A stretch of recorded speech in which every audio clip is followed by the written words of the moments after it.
Another wacky week in the NFL is wrapped. We, of course, got more injuries to adjust to. We have bye weeks factoring in, and waivers just become even more important. I'm John Macri, joined as always by PFF's lead fantasy analyst, Nathan Jahnke. And for this episode of the PFF Fantasy Podcast, we'll be going over all of the top waiver wire targets heading into week 6. But before we move on to week 6, Nate, I hope you had a good week 5. How you doing? Doing well. Had a pretty decent week 5. It would have been nice if we had another waiver episode on Wednesday or maybe Thursday because we got the Arizona running back situation that happened. We had both of the 49ers wide receivers who were out. So if you follow me on social media, hopefully you picked up Michael Carter and Kendrick Bourne. I had multiple leagues where I was starting both of them and was happy with those results. So hopefully we don't have any midweek injury reports that come out that require more waiver targets. Hopefully we got the big ones out of the way at the start of the week this week. Yeah, let's hope so, man, because it's getting crazy here. And we're only, a little over a month into the season. We got a lot more to go, and I'm sure there will be more craziness, but hopefully the injuries and stuff like that can chill for at least 1 week here as we try to recollect ourselves. But either way, we're going to be going through all of the relevant waiver targets here heading into week 6. We're gonna if you want the written version, obviously, of this, Nate wrote up the article on pff.com right now. It's and you could get access to that with a PFF Plus subscription. If you use the promo code PFF Fantasy Podcast 25, you'll get 25% off. That'll also give you access to all the rankings, articles, tools, the PFF grades for every player on every team. Again, just make sure to use the promo code PFF Fantasy Podcast 25 to save 25% off. And then otherwise, just in general, like if you guys want to help the channel, we'd really love if you can subscribe, hype the channel on the YouTube mobile app, all those kinds of things. And they're free to do. Helps the channel a lot, helps us a lot, and we greatly appreciate it. But you're here to hear about our waiver wire targets, Nate. And we're going to get into it here with the quarterbacks first. A group of familiar names, right? It remain kind of the best options available. And that starts in New York, where things were going well for Jackson Dart last week until they weren't. They lost to the Saints, but that did allow him to pass more on top of the rushing work. So who cares that they lost, because we got decent fantasy production out of him, and that's all that matters, Nate. Exactly. We had a couple quarterbacks this week who had big games like Sam Darnold and Tua Tagovailoa. We've seen them have some good games in the past. They'll continue to have some good games, but they'll be kind of sporadic throughout the season. So I'm probably not going to go chasing the guys who scored the most fantasy points off the waiver wire this week. Jackson Dart, someone who still scored a pretty decent amount of points, averaging 18.9 fantasy points per game as a starter, which is pretty good. We talked about it last week. A lot of it's from his rushing production. He ran the ball a decent amount again this week, had a good number of yards. That always helps raise the floor of these quarterbacks. So even if they're inconsistent as throwers, that's okay. And the fact that the Giants are probably going to be playing from behind in a lot of games should lead to a lot of volume for Dart. So he is kind of the clear target off the waiver wire that I think will be a borderline fantasy starter the rest of the season, should be among the highest producers in terms of rushing from quarterbacks. So that always raises the floor for quarterbacks and is great to see. So Dart's by far the one that I trust the most. Unfortunately, only available in just over 50% of ESPN leagues. So I would not be surprised if this is the last week that we're talking about in this season.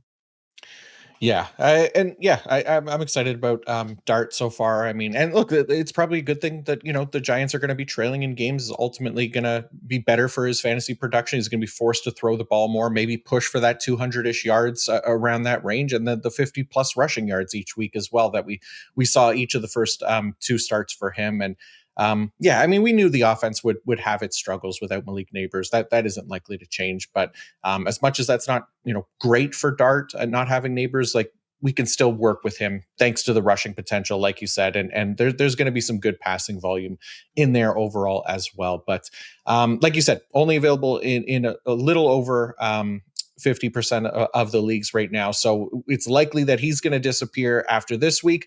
Our second waiver wire option at quarterback is Joe Flacco, now of the Cincinnati Bengals. The Bengals made the trade for Flacco after 3 disappointing games by Jake Browning, but Flacco should be one of the top waiver wire options at quarterback based on the talent he has around him as well as the Bengals' schedule over the rest of the season. The Bengals have Jamar Chase and T. Higgins and are in a more pass-happy offense that Flacco is used to, compared to the Indianapolis Colts and Cleveland Browns, who have historically been more of a run-heavy offense. This should lead to more volume by Flacco, and he should perform better than he has in recent seasons, when in 2023 he was consistently a top 12 fantasy quarterback with the Browns, and in 2024 he was typically in the top 20 quarterbacks with Indianapolis. The Bengals also have the best schedule for quarterbacks the rest of the season. 5 of their next 10 opponents are against teams in the top 4 at allowing fantasy points to quarterbacks, and the rest of the 5 are at least in the top half of the league in allowing fantasy points to quarterbacks. They don't have a difficult opponent until week 17, and by that point, ideally, Joe Burrow will be back already. That means Flacco can be in fantasy starting lineups for a significant number of weeks over the rest of the season, and in some deeper leagues, he can potentially be a fantasy starter for the rest of the season. That means if your team is in need of a quarterback, not necessarily for this week, but for several weeks over the upcoming season, Flacco could be your best option. There is one more quarterback that we like, Nate, and that's Bryce Young of the Carolina Panthers, who is out there in about 80% of leagues still. Yeah, this is specifically for those looking for a quarterback this week. There are still a couple quarterbacks that are injured. There are 2 teams on a bye week this upcoming week, so there might be a couple teams looking for a quarterback, and Young is a player that I would look for. I probably wouldn't add Young if you're looking for a long-term quarterback. It's specifically for those looking for someone this week, and that's because they play the Dallas Cowboys. The Cowboys have allowed the most fantasy points to quarterbacks this season. All 5 quarterbacks who have faced them have been in the top 8 in terms of fantasy points that week for quarterbacks. 3 of them were top 2 options. So I expect Young to have a big game because every quarterback who has faced Dallas has had a big game so far this season. So I would add Young specifically if you need that quarterback for week 6. Yeah, even Justin Fields, it wasn't looking good there for a lot of that game last week, and then luckily he turned it on late in the game because I was getting a little frustrated there because I love the Dallas matchup. And look, Bryce Young, we've seen the 300 plus yard passing games from him this season. We saw him throw 5 big time throws this past week, and obviously we saw what he did in the second half of last year. So Dallas Cowboys, they've been a gift to our fantasy quarterbacks. So yeah, I'd be very happy streaming Bryce if you have like say a Lamar Jackson or somebody like that might miss this week, or CJ Stroud, whoever. And yeah, Bryce Young, nice streaming option for week 6. But before we go on to the running backs, I do want to let everybody know that this episode is brought to you by Fabric by Gerber Life. Parenting is filled with high pressure decisions, and it can be difficult to tell if you've made the right choice for your kid's future. But here's a simple decision you can make today that could have a meaningful impact on your kid's future. Opening a UGMA kids investment account with Fabric to start their investment journey early and give them a financial head start. Fabric by Gerber Life was designed by parents for parents to make it easy to plan for and manage your family's financial path. With a kids investment account from Fabric, you can start investing in your child's future today. It's all online, and setting up an account could take you just 5 minutes. Get started investing with as little as $1 a day, then manage your child's account and monitor their investments right from your phone. There are no contribution limits, multiple tax advantages, and they're SIPC insured up to $500,000, plus no commission fees and just a low flat monthly maintenance fee. Fabric has partnered with Gerber Life, trusted by millions of families like yours for over 50 years. Join the thousands of parents who trust Fabric to help protect their family. Start investing in your child today at meetfabric.com/PFFNFL. That's meetfabric.com/PFFNFL, MEET, fabric.com/PFFNFL. Portfolios managed by Fort Washington Investment Advisors, Inc. Additional services provided by Apex Clearing Corporation. All investing is subject to risk. Learn more at meetfabric.com. All right, Nate, the running backs are up next, and we'll start in Arizona, where James Conner and Trey Benson are on injured reserve. Amari DiMercato might forever be in the doghouse. We'll see there, which means that Michael Carter becomes interesting for the Cardinals as his workload begins to increase here. Yeah, it was definitely a fun Wednesday when we found out Trey Benson was landing on injured reserve. We knew a little bit before that he was injured, did not know it was that serious. So in a lot of leagues on a Wednesday, you can rush to the waiver wire and whoever gets there first gets a player. Some other leagues still have to wait and put in the waiver claim for him. But a lot of people like Michael Carter, a lot more people liked Amari DiMercato. DiMercato ended up on more rosters. I thought Carter would be the lead running back, and that ended up being the case because Carter played over 75% of the snaps on early downs. It was Bam Knight who was the backup on early downs, and then DiMercato had the exact same role that he had basically all of last year, as well as since the James Conner injury. He was the third down back. The 2-minute drill back played over 50% of snaps, but not even all of the 2-minute drill snaps. So Carter ended up with more than double-digit carries. Wasn't super effective in the run game, but did score a touchdown, so that was good to see. But he's basically in the same role that James Conner was in, that Trey Benson was in. Expect him to pretty much stay in that role over these next few weeks. So Carter is someone that you can get off the waiver wire who is just a clear starting NFL running back. So he's probably a borderline fantasy starter, just depending on the opponent each week and which other running backs you have and how much bye weeks are influencing things. But there are other backfields that it's much harder to know which running back you should be starting. Mercado, all of his carries occurred on third down. He had that 80-ish yard run where he dropped the ball right before going into the end zone. Got yelled at, got apologized to the coach after the coach yelled at him during the game. So I expect him to remain the third down back. It's at least possible that they bench him after that.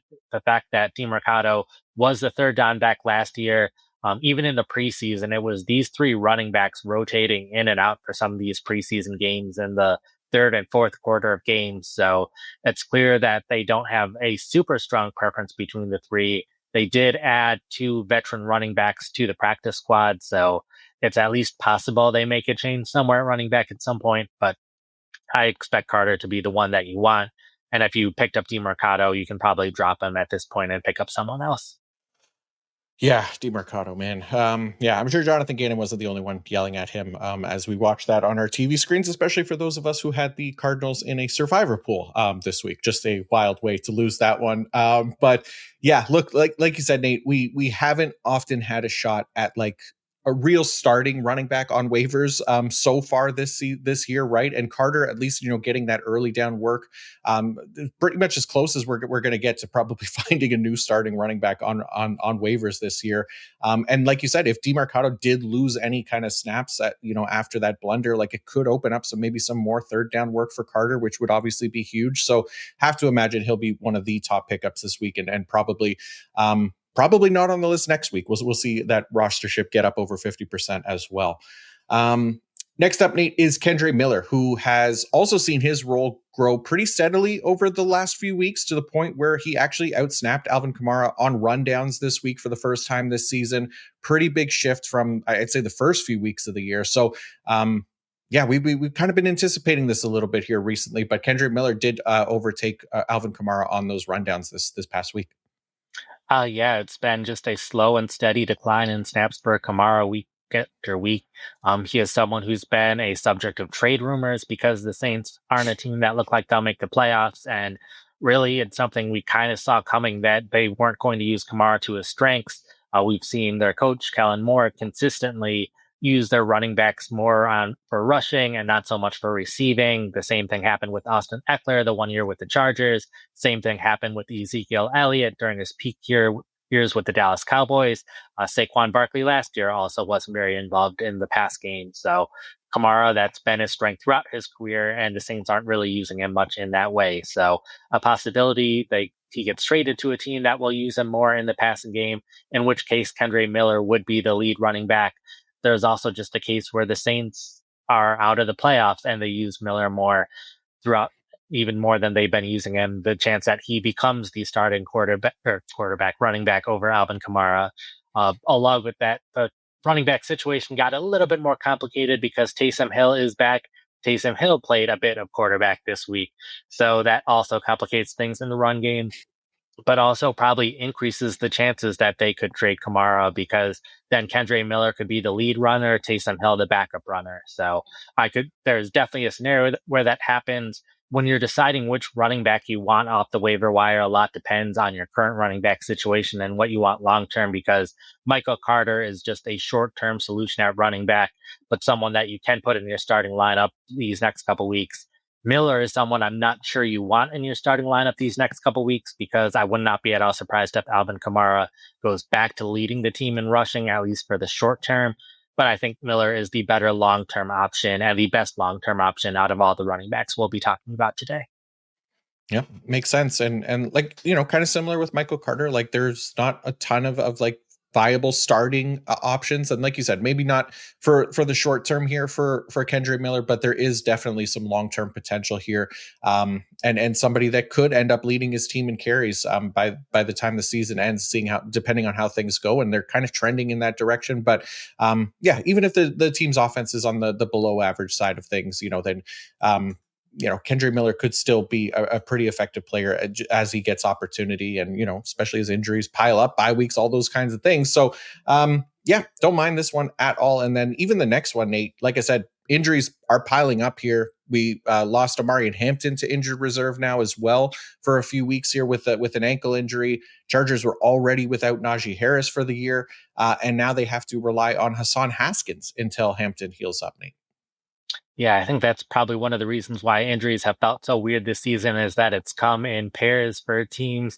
The Chargers losing their top 2 running backs, the Cardinals losing their top 2, 49ers losing multiple wide receivers. So it's not just we're going to a second person down the depth chart, but several players down the depth chart. For the Chargers, I think it will be Hassan Haskins who ends up getting this start this week, but I'm not super confident he will remain the lead running back throughout the time where Hampton's on injured reserve. Haskins is the one who made the roster of all the other options for the Chargers at running back. Haskins has outsnapped Kamani Vidal so far this season. Before garbage time this week, it was Haskins playing 23% of snaps, Vidal playing 13%. And Haskins also was the one to primarily play on the first drive once Hampton was out.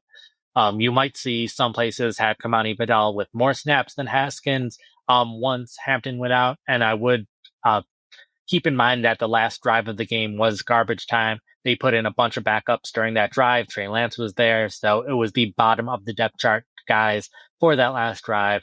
I would not really factor that into what the Chargers will do at running back going forward. So I think it'll be Haskins who gets the start, but both running backs will see significant playing time. If one running back is outplaying the other, then whoever is outplaying the other will end up getting the majority of snaps. And the Chargers are going to have to add a third running back just because most teams have 3 running backs on the roster for any given week.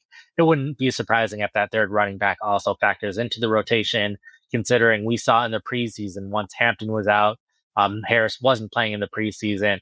It was just a constant rotation of 4 or 5 different guys fighting for that now top running back spot. So someone else could get involved. A lot of people have mentioned how Gus Edwards is still available. Edwards knows the offense. If he's ready to play a football game, I don't know what he's been up to, since there really was no talk about him throughout the entire offseason of connecting him to any places. So a chance he goes there, and the fact that the Chargers are a team that could very well win this division. If they stop losing so many players, they could try to trade for a running back from one of these teams that isn't doing as well and could afford to lose their running back who's in the last year of his contract. So Kamara is someone who could go. Breece Hall is someone who, even though is playing very well for the Jets and they lost a running back, the fact that the Jets are the only 0-5 team and that Hall's in the last year of his contract, if they aren't going to give Hall a long-term contract, then it's fine to move on from him because they're not going to be winning this year. So a chance the Chargers trade for someone, it might not even be as high profile as Hall or Kamara. It could just be some third string running back that they trade for that becomes a starter in this offense. So I'd pick up Haskins out of everyone. I know more people will probably be picking up Vidal, but I'd be picking up Haskins. Just know that he might not be dependable over this entire amount of time. So I wouldn't put a ton of your free agent budget on Haskins. But anytime you can get a running back who could be the starting running back, he could get double-digit carries this week. He could get involved in the passing game. Anytime you can get a running back like that, it's at least worth considering picking him up. Yeah, I mean, like we know this is a team that wants to run the ball, right? But they just kind of keep losing the means to do so, whether it's offensive linemen or running backs. Greg Roman just can't seem to catch a break. So yeah, Haskins, Kamani Vidal, like, are kind of all that's left right now. And like you said, there's probably going to be someone else added to the mix. But they also get the Dolphins this week, who happen to rank 30th in our run defense grade and have allowed by far the most rushing yards against this season, heading into week 6, 871 rushing yards again so far. It's a shame we couldn't get Hampton for this one because it could have been a great game for him. But when you have a guy like Hassan Haskins who's 99% available on waiver wires, he should also benefit from this matchup this week. We'll take that for our fantasy rosters here. Nate, the Chiefs backfield has been relatively ineffective. They were a little better last night so far this season, but we've been seeing more Brashard Smith. We've been seeing them maybe want to work him in a little bit more. What did you think about Brashard Smith's role with the Chiefs last night? Any interest in him? Yeah, he was someone like first off, there's a big gap between the first three running backs we talked about and everyone else. Everyone else is more just speculative ads of people who could end up having a larger role at some point this season. Smith fits that description. If anything, after last night, I wanted to move him down the list, but didn't really have anyone to move him below because he had played roughly 19 snaps a week ago and then played much fewer snaps last night. Luckily was touching the football a bit when he was on the field, which was good to see. But there was talk of him getting more playing time, and that just did not end up happening. Pacheco and Kareem Hunt both averaged over 5 yards per carry last night. So if anything, they might be less inclined to move on to Smith. But the fact that Pacheco and Hunt hadn't been as effective throughout the season, they haven't gotten a lot from their run game, and they have a losing record so far this season. They could want to make a change at running back, and Smith could be the one who ends up leading the team at running back at some point this season because they've had a big rotation of players. No one's been someone that you could count on for fantasy purposes. And I think if anyone emerges from that group that could become more fantasy relevant, it is Smith.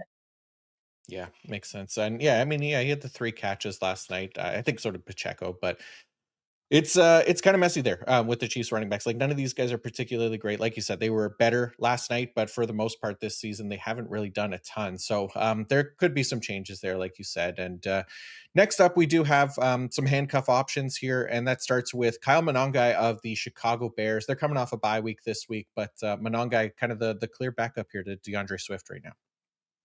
Oh, yeah, he's been the only other running back to see any offensive snaps this season, and he has generally played better, even though it's been on a relatively smaller sample size. More yards after contact per carry, more avoided tackles per carry, a higher rate of gaining at least 5 yards on his runs. So the fact that he has played better, even though it's been on a smaller sample size, could lead him to see more offensive snaps at some point this season. And of course, if DeAndre Swift ever suffers an injury, then Monangai would be the clear top running back. That's kind of the case for the rest of the running backs we'll talk about. At least a chance some of these first few guys could see more playing time even without an injury. But if an injury happens, then they are the clear top option if that happens. Yeah, makes sense. And DeAndre Swift, like you said, he hasn't been, very effective as a runner, probably easily replaceable considering the production. I think 3.3 yards per carry so far in the year, 60.9 rushing grade. Maybe at some point they want to shake things up here, but like you said, we're looking at potential injury replacements. And then another option because Braylon Allen was placed on injured reserve for the Jets, leaving Isaiah Davis backing up Breece Hall this week and likely going forward, Nate. Yes. The first nice thing to see is it became a 2-man rotation rather than a 3-man rotation. It wasn't that the coaching staff likes having 3 running backs in particular. It's that he liked the 3 running backs that the Jets had. So now it was just a 2-man rotation, and it was Davis who pretty much took on all of Braylon Allen's snaps. Breece Hall's role really didn't change too much in the offense. So Davis has been the passing down back throughout the entire season, the primary third down back. Took all of the 2-minute drill snaps this past week, but he was also the top backup on early downs. So I don't see Davis being someone that you can start in most leagues as long as he stays in this role. And I don't see him really increasing that role as long as Breece Hall is healthy in there. But there is a chance, I think, that Hall gets traded still because he's in his last year of his contract and the Jets have the worst record in the NFL right now. So it wouldn't leave the Jets in a great spot at running back. It would mean Davis is the clear top running back and someone who would have to emerge as the number 2 running back. So I'm not sure if the Jets would want to put themselves in that position, but it could make sense from a long-term perspective for the team if the team has decided that they don't want to pay Hall a long-term contract. And then, of course, there's also the chance that Breece Hall suffers an injury, in which case Isaiah Davis would also be the clear top running back for the Jets. Yeah, for sure. And I mean, Breece Hall, like he, to his credit, like he looks really good this season. He's been excellent, right? I would say I was wrong for doubting him, because he's looked so much more effective this year than last year, especially despite, not having a single touchdown on the year. But again, this is more kind of the Jets offense more than anything, but could be attractive to teams out there in need of a running back at the very least. Let's see. We got Keaton Mitchell, who finally got some action this season, Nate, as the Ravens continue to not use Derrick Henry maybe as much as they should. And now Mitchell is entering the mix here. What did you think about Keaton Mitchell getting his first carries of the year this week, Nate? It was good to see him get him involved. He had been healthy and active for the first couple of games of the season because the Ravens had Derrick Henry and Justice Hill, so the top two running backs, and Rasheen Ali has played more on special teams than Keaton Mitchell, so that's led Mitchell to be a healthy and active. This week, Mitchell was active.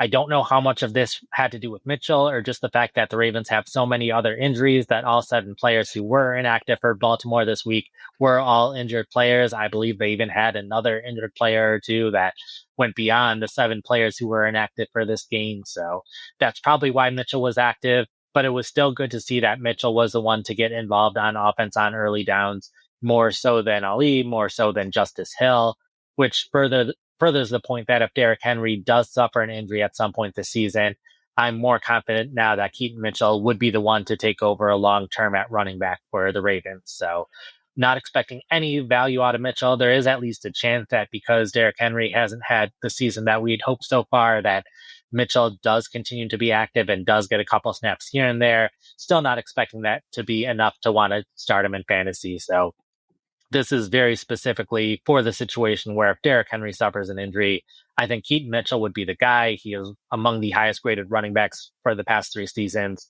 So I think he would play very well in that role. And I think the Ravens, just in general, should be playing better going forward. Have the bye week coming up. Hopefully that's enough time to get a lot more players healthy. The schedule gets a lot easier over the second half of the season than it's been these first couple weeks. So I'm not all that concerned about the Ravens as long as most of these players are able to come back healthy. Yeah, that's the main thing right now for them. I mean, they definitely need to get healthy. So many injuries right now. Luckily, Derrick Henry hasn't been one of them yet. But in case he does get bit by that Ravens injury bug, then Keaton Mitchell definitely an option. And then lastly, in Cincinnati, Taj Brooks back on the list here as our Chase Brown handcuff, Nate. Yeah, if you've been listening, it's a lot of the same things with Brooks. It's that if Chase Brown suffers an injury, then Brooks would be the guy. Brown hasn't been all that effective this season, in which case there's a chance they turn to Brooks at some point this season. And the Bengals, similarly to having one of the best schedules for quarterbacks the rest of the season, have the 3rd easiest schedule for running backs the rest of the way. So if Brooks does become the starter, then he's in a situation where he has the potential to put up a lot of fantasy points. Perfect. All right. I want to let everybody know that this episode is sponsored by BetterHelp. October 10th is World Mental Health Day. And this year, we're saying thank you, therapists. BetterHelp therapists have helped over 5 million people worldwide on their mental health journeys. That's millions of stories, millions of journeys. And behind everyone is a therapist who showed up, listened, and helped someone take a step forward. Moments in therapy, like the right question, a safe space to cry, or a small win, can change lives. This World Mental Health Day, BetterHelp is honoring those connections and the therapists who make them possible, while showing how easy it is to get guidance from a licensed therapist online with BetterHelp. BetterHelp does the initial matching for you so you could focus on your therapy goals. A short questionnaire helps identify your needs and preferences, and our 10 plus years of experience and industry-leading match fulfillment rate means we typically get it right the first time. If you aren't happy with your match, switch to a different therapist at any time from our tailored recommendations. This World Mental Health Day, we're celebrating the therapists who have helped millions of people take a step forward. If you're ready to find the right therapist for you, BetterHelp can help you start that journey. Our listeners get 10% off their first month at betterhelp.com/PFF. That's betterhelp.com/PFF. All right, let's go on to the wide receivers next, Nate. Led by the Denver Broncos second-year receiver, Troy Franklin. He's fine. Whatever, man. Cool. Go ahead. Oh, yeah, we'll go ahead and not talk about him to start with. Then we'll talk about the wide receivers that I'm not talking about on the waiver wire this week. A lot of the time, the starting process when deciding who to put on the waiver wire list is looking at the players who have the best week that's available on the waiver wire. At wide receiver, that was Kendrick Bourne and Ryan Flournoy of the Dallas Cowboys. Both wide receivers are on teams where two of the starters were injured, leading these wide receivers to climb up the depth chart. I would not be surprised if either wide receiver was the fourth wide receiver or lower on their team's depth chart once everyone is healthy. There's a chance that multiple players could be getting healthy as soon as this upcoming week. A chance that they stay involved if the injuries persist, but in San Francisco, George Kittle could be back at tight end this week, which would take a lot of those targets in the middle of the field. Juwan Jennings and Ricky Pearsall, both of them have a chance of coming back this week, I believe. So even if one of those three options is back, I'm not sure I want Kendrick Bourne in my starting lineup. And once multiple of those receivers are back, Bourne is someone I definitely don't want on my roster. So while you need a wide receiver specifically for this week, maybe if a lot of players stay injured, and similarly with Ryan with Dallas, we had two of the top wide receivers injured. Both of them could be back this week. And even Jonathan Mingo, who was ahead of Flournoy on the depth chart last season. Mingo's practice window opened up last week. He wasn't ready to be on the active roster, but he could be on the active roster this week. So even after this good game, he could be down to sixth on the depth chart this week if everyone is healthy and ready to play, and they don't move him up the depth chart after his 100-yard game. So another player that, even though he had a good week, I'm not trusting him to have more good weeks going forward. Even if he climbs all the way to third on the depth chart, I'm not starting him in games where CeeDee Lamb is healthy because I don't see him getting enough targets to warrant ever starting him. So not picking up and chasing those wide receivers who had good weeks this week. I'm more interested on some of these other young wide receivers who have a starting role and have showed some good games. And Troy Franklin is at the start of the list. He is among the highest scoring wide receivers over the course of the season who is available on the waiver wire, averaging over 10 PPR points per game. The other wide receivers who are generally available on the waiver wire who have done that, Romeo Doubs, Tyquan Thornton, who had a good game last night, and Bourne. But all of them have wide receivers who are either injured or suspended and should be coming back, which hurts the value of those wide receivers, in which case Franklin is the top guy left. He's only playing 66% of snaps, which isn't great, but I think there's a chance that he could increase that going forward. At least some of those snaps that he's missing are just one wide receiver sets, which aren't a big deal. Caught 3 passes for 35 yards in 4 of his 5 games this season, so he at least has a decent floor. And Bo Nix didn't have the greatest start of the season. A chance the Broncos offense continues to improve, in which case Franklin would get more production to go along with that. Yeah, it'd be nice to see. I am trying a new technique where I'm not like super invested in Franklin doing well, and couldn't care less if he succeeds as a fantasy asset or not. We'll see how that works out. But yeah, he's been fine. He had a 2-point conversion this week, so that was something. All right, Alec Iomanor or Iomanor, that's how we're saying it. Still on the list, Nate. And while it was a big Calvin Ridley week this week, we just don't know if Ridley will show up consistently. So Iomanor has shown us a fair bit in previous weeks, and we expect him to kind of keep developing in his rookie year. Yeah, and even if Ridley keeps doing well, I think if the Titans offense starts playing better, they're at least having to pass the ball a lot in a lot of these games. There should be enough targets to go around. So a similar thing where it's a rookie wide receiver who is a starter at this point of the season. I know there's other rookie wide receivers who have been playing well this season and other rookie wide receivers in the past who have started playing well very early on in seasons, but we have seen plenty of situations where it takes the first half of the season for a rookie wide receiver to really get going, and that could be the case with this player. So I think Alex, someone you could pick up. And also, if you're looking for a wide receiver specifically this week, they play the Las Vegas Raiders. Raiders have a lot of the third most fantasy points of wide receivers over the first 4 weeks of the season. And last week, they played the Indianapolis Colts, where 2 wide receivers reached double-digit PPR points. So if you are looking for a wide receiver because of injuries or bye weeks, I think he is a fine fill-in specifically for this week, but also want him for long-term. Yeah, I like it. I mean, look, the floor has been a little lower because, the offense itself, but like you pointed out, like the role is there. If that offense starts clicking, like we could get some nice production out of his role, which, might not be the case with a lot of like waiver wire options heading into this week. So next up, Alec Pierce of the Indianapolis Colts. He's actually missed 2 games now with a concussion. That's a bit concerning, but typical timelines will tell us that we should expect him back this coming week, Nate. Oh, yeah, kind of the opposite problem for Indianapolis, where the offense has been playing very well. They just have too many options. But Pierce was playing well before his concussions, had 2 straight games of over 60 receiving yards. But then his replacements have been playing well in that place as well. Mitchell, you can argue, didn't play well because of the fumble and then the penalty the week ago. But Mitchell did catch 3 passes for 96 yards, so he did have fantasy production, even though that led him to get benched. And it was Ashton Dulin, who replaced him this week, caught 2 passes for 55 yards. So still over 50 receiving yards. So anyone who has played that X receiver role for Indianapolis, we're at 4 straight games of over 50 receiving yards. So Pierce, assuming he is back this week, should jump right back into that role. A little concerned just because Michael Pittman keeps playing well, Tyler Warren keeps playing well. Who knows if this Colts offense will continue to be this productive for the rest of the season. But as long as they remain productive, I could see Pierce having a number of big games. And we know he's that deep threat who can also score some touchdowns. So while he has this seemingly safer floor of around 50 yards right now, he also is capable of those big games of if he catches a deep touchdown pass or two, then he all of a sudden blows up your fantasy team. Yeah, there's been it's been a pretty productive role, like you said, in that offense. Daniel Jones willing to, take those shots there, and there's some high value targets that should belong to Alec Pierce once he's back in the lineup. So definitely like that. And then rookie Luther Burden III of the Chicago Bears coming off a bye week this week. So I'll be really interested to see if he gets that, post bye week usage bump like we see with rookies quite a bit, especially considering the investment in him as a second round pick. Have to figure Ben Johnson maybe has some plans for Burden going forward, Nate. Oh, yeah. Since they had the bye week, a lot of similar things to what we said last week. It's that he had that one good game in week 3 where he caught 100 yards, led to just a slight increase in playing time in week 4.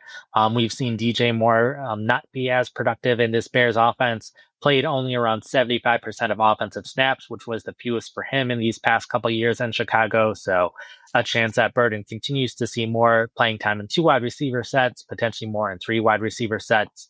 While Rome Odunze has established himself as the clear number 1 option in this passing offense, I think there's room for a second wide receiver to emerge, or even a tight end potentially to emerge. But I think Burden has a chance to emerge as the second option in this offense. And just a similar thing where if you have spots on your roster for more of a long-term player, it's good to pick up some of these young players who could have a really good second half of the season, rather than some of these players where we know exactly who they are. We know they're not going to win you your fantasy league. So if they are not in your starting lineup and it doesn't look like they're going to be in your starting lineup in the near future, it could make sense to switch to a more high upside option rather than that more consistent option, just depending on how your fantasy team is doing and how you're doing with injuries and those kind of things. Mm-hmm. Yeah, I mean, I wouldn't be surprised, right, if we see more design touches for Burden. Like you said, we only really saw it that 1 week, but he looked good. He could add some electricity to this offense as well. Gets a nice primetime matchup against Jaden Daniels and the Commanders on Monday night in week 6. Maybe a nice little spot for a Luther Burden showcase game. We'll see. But yeah, definitely like the long-term potential there, and hopefully that starts to show here in the later half of the season. But speaking of rookies, the next name is Bond, Isaiah Bond of the Cleveland Browns. He is getting more work as the team continues to try out different things on offense, filling in for injured players, changing quarterbacks, and increasing Bond's workload just a little bit here, Nate. Yeah, Cedric Tillman has landed on injured reserve, so he will be out at least 3 more games, in which case Bond should be the second wide receiver for Cleveland. His playing time really hasn't changed all that much these past 3 games, which has been a little odd to see. I was hoping for a little bit more of a bump, but he was still the clear number 2 wide receiver. Cleveland basically staying in 2 tight end sets for almost the entire game, which leaves them not too many opportunities for wide receivers. But ideally, Bond takes more and more of those 2 wide receivers sets, reaches hopefully 75% of offensive snaps sooner rather than later. He did lead the wide receiver room in targets this past week, but it only led to 2 receptions for 29 yards. But I think Bond's another player where he was getting more and more involved as the start of the season progressed, didn't have training camp with the team. So still probably learning some things in the offense as well at this point. So I think there's a chance that he could emerge potentially as the top wide receiver in Cleveland, because Jerry Jeudy also hasn't done a ton so far for Cleveland this season. Yeah, and like you said, like 7 targets in week 5. Sure, you only caught 2 of them, but like him and I think David Njoku were Dylan Gabriel's favorite targets, at least for that first game for Dylan Gabriel. So, we would ideally like to see some maybe more consistent usage from this group before trusting them too much, especially considering the offense itself. But deeper leagues for sure, like should definitely be more intrigued by Bond's involvement this week, I guess. I'll also add deeper leagues. They do play the Pittsburgh Steelers this week. Yeah. Steelers have allowed a pretty decent amount of fantasy points to wide receivers this year. So if you're in one of those deeper leagues and in a bind, I did start him in the Scott Fish Bowl this week because half of my team was either injured or had bye weeks and scored 350 points. So had a good week, even though he was the weak link in my roster. Oh my God. Yeah. It was a rough week for injuries. Luckily, I was in one. I had Chuba Hubbard and Bucky Irving and Terry McLaurin, like all those guys were out. Brock Bowers all out. Luckily, I had Rico Dowdle and Rashad White. I also had like Chico Conquo and Tajay Spears, but just basically putting together a hodgepodge of backups, and it works out sometimes. So that was nice to see. But another player that we should definitely be intrigued by is Jalen Coker in Carolina, who it sounds like he'll be activated off IR on Wednesday, which gives the Panthers another potential receiving weapon. And for fantasy purposes, we potentially get the next best receiving option in Carolina after Tetra McMillan. So reason to be excited for this one, Nate. Yeah, I have included him the last couple weeks. It sounds like the practice window will open up on Wednesday. Sometimes that means that he'll be available for this upcoming game. Sometimes it takes another week or two, but we're hopeful that he'll be back this upcoming week. In which case, I think there's a chance he could see some pretty significant playing time. They've rotated players in the slot the last couple weeks. It's been changing a lot who that player that's rotating with Hunter Renfrow, just depending on who's healthy. Carolina had 2 wide receivers that were backups end up on injured reserve. So that kind of changed their strategy, but Xavier Legette also returned to the lineup. But we know Coker is capable of playing in the slot. I would not be surprised if at the very least he becomes their primary slot receiver going forward. But he also played some of that Z receiver. It seemed like at the start of the preseason, he was going to rotate with Legette for that Z receiver role.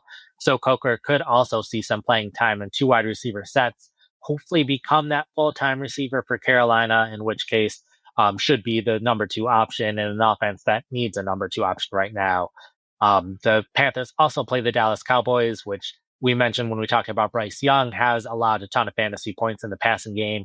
It would be pretty risky to put Coker in your lineup for his very first game back because we don't know exactly what his role will be. Maybe they ease him in, but I think it's at least worth considering if you're in one of those deeper leagues and are desperate for a wide receiver. I think there's a chance that Coker could have a really big first game back if his first game is this week. Yeah. And look, last year I really earned his spot, like as an undrafted rookie in that receiving core, like even surpassed Xavier Legette in terms of, efficiency and just overall underlying metrics as well, like 1.72 yards per out run, 73.8 receiving grade, 14.9 yards yards per reception, and like a 3% drop rate, like all numbers that were much better than Legette. And yeah, Legette came back this week. He scored a touchdown, but still, like you said, there could be a different role in that offense for Coker. And if he continues to be as good as he was as a rookie, there's potential that he becomes that number 2 target in Carolina. So we'll see if he can get back there, but at least hopeful here for Jalen Coker in year 2. And lastly, Nate, Allen Lazard, not really a big part of the Jets offense right now. Maybe a part of the Steelers offense at some point down the road here. Yeah, I mentioned him last week, and for a lot of the same reasons, the Jets should be sellers and not buyers at this point now that they're 0-5. Lazard is 4th on the depth chart at wide receiver. I don't see that changing. If anything, he'll go lower with Tyler Johnson as the number 5 wide receiver, perfectly capable of being the number 4 wide receiver for the Jets. So I don't think they need Lazard. And then for Pittsburgh, they just had their bye week this past week, so we don't know exactly how serious Calvin Austin's injury will be. There was no need for them to put Austin on injury reserve last week because it doesn't change when he's could potentially come back to the team. So we'll see in these next couple of days if Austin does end up on injury reserve after dealing with this shoulder injury, in which case Pittsburgh hasn't had a clear number 3 receiver. Scotty Miller was the one to step up initially, but Roman Wilson could get involved. Ben Skoranek has been their slot receiver most recently. definitely room for someone like Lazard to step in and be that number 2 wide receiver in the offense while Austin is out, potentially even staying that number 2 receiver in the offense when Austin is back. And we saw Lazard be a top 15 or so wide receiver at the start of last season with Aaron Rodgers at quarterback. So a chance Lazard could have significant value, but that all completely depends on him getting traded specifically to the Pittsburgh Steelers, because Lazard would not have that value if he's traded to pretty much any other team. Yeah.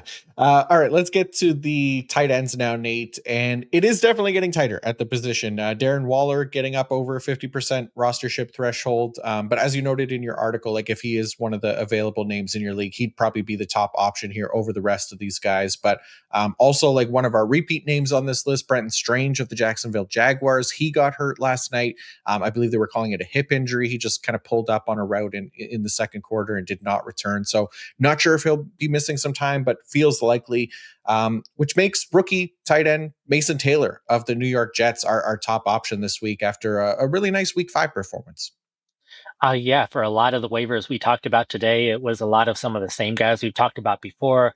Week 5 didn't change things all that much outside of those top couple running backs, but for tight end was completely different. We've seen a number of players emerge who could be better options at the tight end position. Mason Taylor at the top of the list there.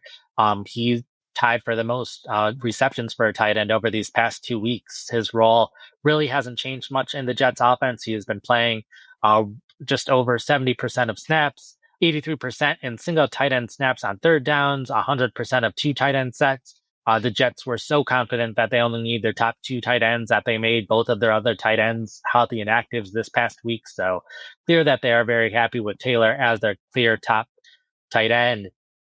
Wasn't getting many targets the first couple weeks of the season, but these past 2, he's been targeted a ton. The Jets really don't have many other options in the offense. It's all been Garrett Wilson, Taylor, and then Breece Hall at running back. So Taylor, essentially their wide receiver 2 in the offense going forward, because no other player has had even an average game at any point this season, and there are 2 wide receiver spot or 3 wide receiver spots. So expect Taylor to, 1, continue to have a high amount of playing time, but then 2, hopefully continue to see this pretty high target rate going forward. So even if he doesn't grade super well as a player, all it takes is a ton of targets at tight end and you're a fantasy starter. So I would definitely be considering picking him up. 1, if you have a tight end who is injured and you just need a tight end on your roster, but there's also veterans like Evan Ingram and Zach Ertz who are playing a relatively small role in their offenses. I would definitely want to pick up Taylor over those players. And even someone like Juwan Johnson, who had the very strong start of the season, but has slowed down a little bit. I'd be willing to take a chance on a higher upside young tight end over Johnson at this point too. Yeah, makes sense. And Taylor, a really nice game. I know the Cowboys have been giving up a lot of fantasy points to the tight end position through the early part of the season as well. But like at the same time, like you said, this Jets offense needs someone other than just Garrett Wilson to catch passes. Taylor makes a lot of sense to be that guy right now. And he's taking advantage of his opportunities. 12 targets week 5, 9 catches, 67 yards. Yeah, the Jets passing offense hasn't been great, but like we've been saying, multiple situations this episode, it's the opportunity that is kind of the key here. And perfect situation where, they'd likely not be available on waivers if the situation was great, but Taylor is available in over 90% of leagues. So a really nice option here for those who need a tight end. All right, he's back, Nate, the poster boy of the waiver wire tight ends last year for a big part of the season. Taysom Hill returns, and so does his rushing, passing, and potential receiving role, which we're always going to be interested in for a tight end. Yeah, it was pretty shocking to see Hill play at all this week. Foster Moreau as well. Both players started the season on the PUP list. Both seemed like a mid-season return was much more likely. They opened up his practice window, so a lot of people thought, great, he'll be back in like 2 weeks from now. But he was activated on Saturday and had a role in the offense this week. Ran the ball 6 times. His most often position was at quarterback, so just taking a direct snap and running with the ball was not all that effective in this role for this week, but it was also his first game back. First week practicing in a new offense with a new coaching staff. So the fact that this new coaching staff was willing to put him in at quarterback for a number of plays was pretty surprising. also lined up at running back, at tight end, as a slot receiver. So again, another coaching staff that's willing to use him in all these different ways that past coaching staffs have. So I wouldn't be surprised if he sees a bigger role going forward, particularly as a receiver, continues to run the ball 5+ times a game. So that's a pretty big cheat code that you can put at tight end of getting that rushing production that you're not getting from any other tight end. And there's always the chance that he scores those touchdowns too. We'll see if he ends up getting used a lot at the goal line like he has in the past. We'll see what this new coaching staff thinks there. Mentioned earlier about a chance Alvin Kamara gets traded at some point, which would further increase the rushing opportunities for Hill. But there is also a chance that they saw him in this game, decided maybe they don't want to use him in this role going forward, maybe as a smaller role. Chance that they're just showcasing him for a trade, in which case he would probably go to the Denver Broncos and reunite with Sean Payton, in which case we know how many options that offense already has and how frustrating they have been for fantasy, because they're rotating 3 tight ends and 5 wide receivers and 3 running backs, and Hill would just add to all of that. But there's a chance Hill would still be worth starting with Denver, because we know that Denver would use him in a similar way. So if you want to get a more traditional tight end, there are plenty of options available, but I think Hill is a player that can be in fantasy starting lineups at times. I'm not sure if I want to start him this upcoming week, but if we see another week of him getting a lot of rushing attempts, then he could be someone that you could start every week for the rest of the season if he stays healthy, potentially. Yeah, it was pretty crazy. Like his first game back in a new offense, and we still saw him get that kind of versatile usage that we love so much. But yeah, it was really encouraging. I imagine, hopefully, well, yeah, like you said, there's a chance it goes down, but hopefully we get to see more opportunities as it gets more acclimated to the offense. And yeah, why would we not want that for fantasy? So next up, we got 2 touchdown AJ Barner of the Seattle Seahawks. He's been on this list before. We've talked him up, available in 99% of leagues still, Nate. 2 touchdowns got to help his cause heading into next week. Yeah, he's been someone who has seen a ton of playing time, playing over 80% of offensive snaps, which is good to see in Seattle's offense, especially when they have other tight ends as well who have gotten involved in 2 and 3 tight end sets. But it's been Barner on the field a lot of the time. Continued to play more on third downs this week, which was good to see, where Elijah Arroyo was starting to sneak up on those third down snaps, but Barner kept that role this week. Because his targets haven't always been there, that's a little bit concerning. That's why he's a little bit lower on this list. But I will note he has been among our highest graded receiving tight ends this season. So the fact that he has graded very well for us makes me a little bit more optimistic that this isn't just him scoring 2 touchdowns and tight ends score touchdowns all the time, and that doesn't necessarily lead to more fantasy production going forward. But I think because Barner has played so well given his targets, I think we could see him continue to see more targets going forward to go along with his playing time. So the fact that he's graded so well means he is someone I'm willing to take a chance on. A little less likely to want him in my fantasy starting lineup next week compared to the other tight ends we talked about. But I think there's a path for him to be a top 10 fantasy tight end for the rest of the season. Love it. And then lastly, another 2 touchdown performer from Sunday, Theo Johnson of the New York Giants, wraps us up, Nate.